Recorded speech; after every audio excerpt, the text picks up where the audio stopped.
Chapter 13, Deep Magic from the Dawn of Time.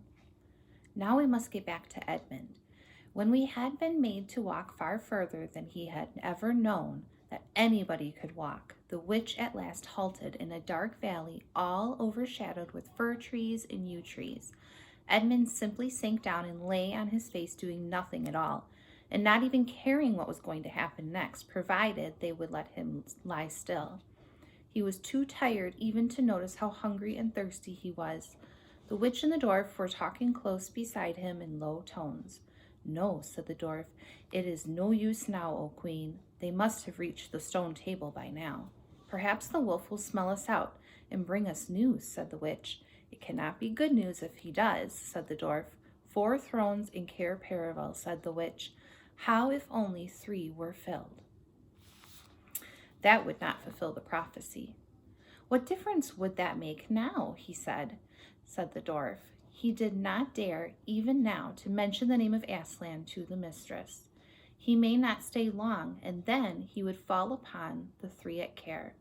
"Yet it might be better," said the dwarf, "to keep this one." Here he kicked Edmund for bargaining with.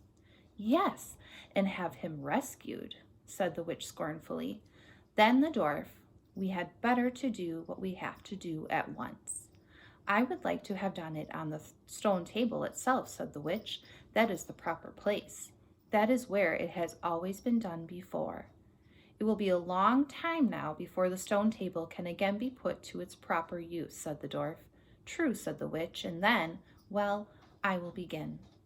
At that moment, with a rush and a snarl, a wolf rushed up to them.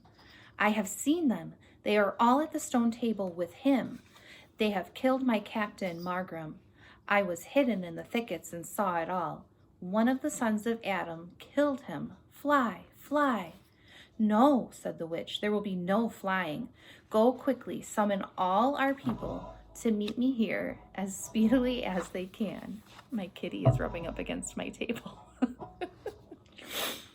"Call out the giants and the werewolves and the spirits of these trees who are on our side. Call the ghouls and the bogles and the ogres and the minotaurs.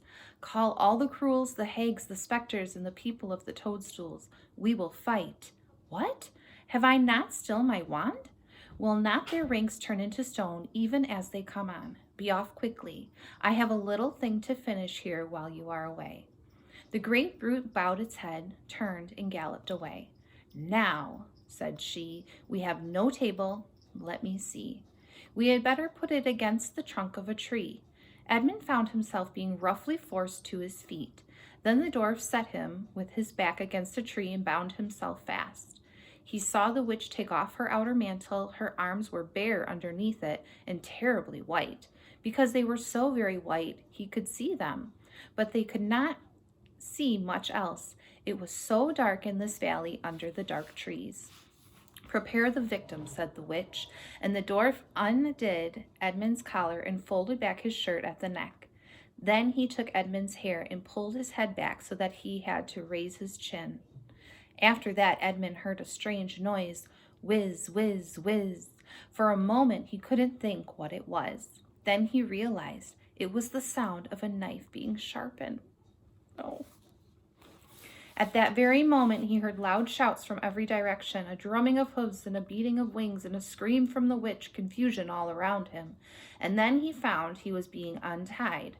Strong arms were round him, and he heard big, kind voices saying things like, "Let him lie down, give him some wine, drink this, steady now, you'll be all right in a minute." Then he heard the voices of people who were not talking to him, but to one another. And they were saying things like, "Who's got the witch? I thought you had her. I didn't see her after I knocked the knife out of her hand. It was after a dwarf. Do you mean to say she's escaped?" A chap can't mind everything at once. "What's that?" "Oh, sorry, it's only an old stump." But just as this pointed, Edmund went off in a dead faint. Presently the centaurs and unicorns and deer and birds, they were, of course, the rescue party which Aslan had sent in the last chapter, all set off to go back to the stone table, carrying Edmund with them. But if they could have seen what happened in the valley after they had gone, I think they might have been surprised. It was perfectly still, and presently the moon grew bright. If you had been there, you would have seen the moonlight shining on an old tree stump and a fair-sized boulder. But if you had gone on looking, you would gradually have begun to think there was something odd about both the stump and the boulder. And next you would have thought that the stump did look really remarkably like a little fat man crouched on the ground. And if you had watched long enough, you would have seen the stump walk across to the boulder and the boulder sit up and begin talking to the stump. For in reality, the stump and the boulder were simply the witch and the dwarf. For it was part of her magic that they could make things look like they weren't. And she had the presence of mind to do so at the very moment when the knife was knocked out of her hand. She had kept hold of her wand, so it had been kept safe too. Ooh, she's so sneaky. When the other children woke up next morning, they had been sleeping on piles of cushions and the pavilion. The first thing they heard from Mrs. Beaver was that their brother had been rescued and brought into camp last night, and it was at that moment with Aslan. As soon as they had breakfast, they all went out, and there they saw Aslan and Edmund walking together in the dewy grass apart from the rest of the court. There is no need to tell you, and no one ever heard, what Aslan was saying, but it was a conversation which Edmund never forgot. As the others drew near, Aslan turned to meet them, bringing Edmund with him. "Here is your brother," he said, "and there is no need to talk about him, what is past." Edmund shook hands with each of the others and said to each of them in turn, "I'm sorry," and everyone said, "That's all right." And then everyone wanted very hard to say something which would make it quite clear that they were all friends with him again, something ordinary and natural, and of course no one would think of anything in the world to say. But before they had time to feel really awkward, one of the leopards approached Aslan and said, "Sire, there is a messenger from the enemy who craves audience." "Let him approach," said Aslan. Leopard went away and soon returned leading the witch's dwarf. "What is your message, son of earth?" asked Aslan. "The Queen of Narnia and Empress of the Lone Islands desires a safe conduct to come and speak with you," said the dwarf, "on a matter of which to your advantage as to hers." "Queen of Narnia, indeed," said the beaver. "Of all the cheek!" "Peace, beaver," said Aslan. "All names will soon be restored to the proper owners. In the meantime, we will not dispute about them. Tell your mistress, son of earth, that I grant her safe conduct on condition that she leaves her wand behind at the great oak." This was agreed to, and 2 leopards went back with the dwarf to see that the conditions were properly carried out. "But supposing she turns the 2 leopards into stone," whispered Lucy to Peter. I think the same idea had occurred to the leopards themselves. At any rate, as they walked off, their fur was all standing up on their backs, and their tails were bristling like a cat's when it sees a strange dog. "It'll be all right," Peter whispered in reply. "We wouldn't send them if they weren't."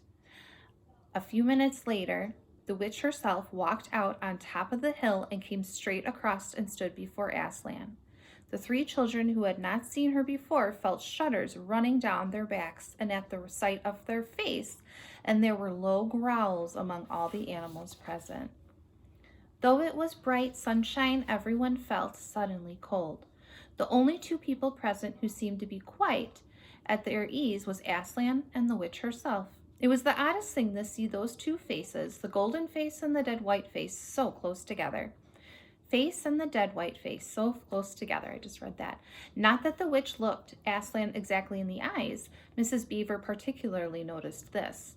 "You have a traitor there, Aslan," said the witch. Of course everyone present knew that she meant Edmund, but Edmund had not passed thinking about himself after all he'd been through and after the talk that he'd had that morning.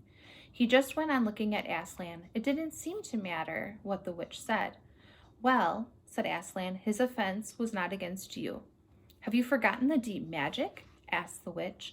"Let us not say I have forgotten," answered Aslan gravely. "Tell us of this deep magic." "Tell you?" said the witch, her voice growing suddenly shriller. "Tell you what is written on that very table of stone which stands beside us? Tell you what is written on the letters deep as a spear, as long as on the firestones on the secret hill? Tell you what's engraved on the scepter of the emperor beyond the sea?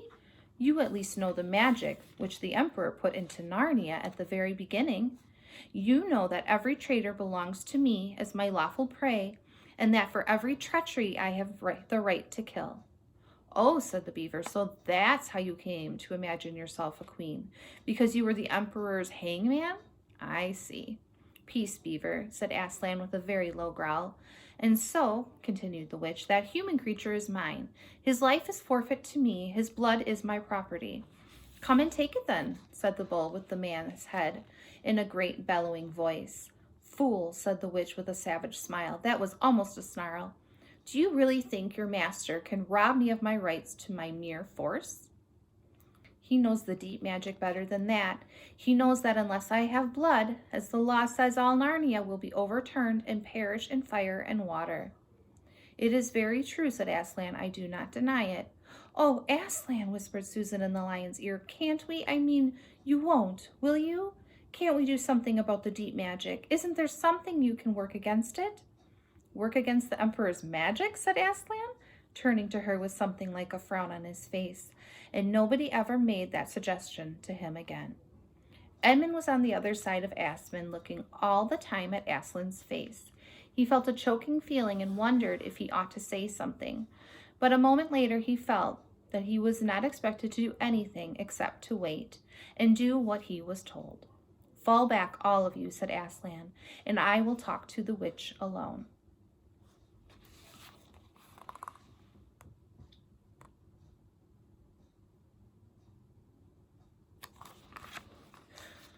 They all obeyed. It was a terrible time, waiting and wondering while the lion and the witch talked earnestly together in low voices. Lucy said, "Oh, Edmund," and began to cry. Peter stood with his back to the others, looking out at the distant sea. The beavers stood, holding each other's paws with their heads bowed. The centaurs stamped uneasily with their hooves, but everyone became perfectly still in the end, so that you noticed every small sound, like a bumblebee flying, or the birds in the forest down below them, or the wind rustling the leaves, and still the talk between Aslan and the White Witch went on. At last they heard Aslan's voice. "You can all come back," he said. "I have settled the matter. She has announced the claim on your brother's blood." And all over the hill there was a noise as if everyone had been holding their breath and had now begun breathing again, and then a murmur of talk. The witch was just turning away with a look of fierce joy on her face when she stopped and said, "But how do I know this promise will be kept?" "Har!"